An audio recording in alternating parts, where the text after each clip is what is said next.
ॐ सोमनाथाय नमः।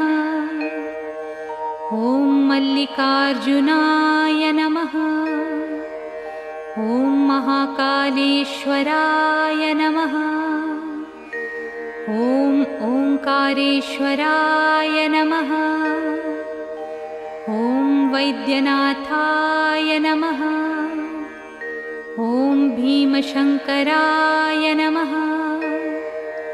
ॐ रामेश्वराय नमः। ॐ नागेश्वराय नमः। ॐ विश्वेश्वराय नमः। ॐ त्र्यंबकेश्वराय नमः। ॐ केदारेश्वराय नमः।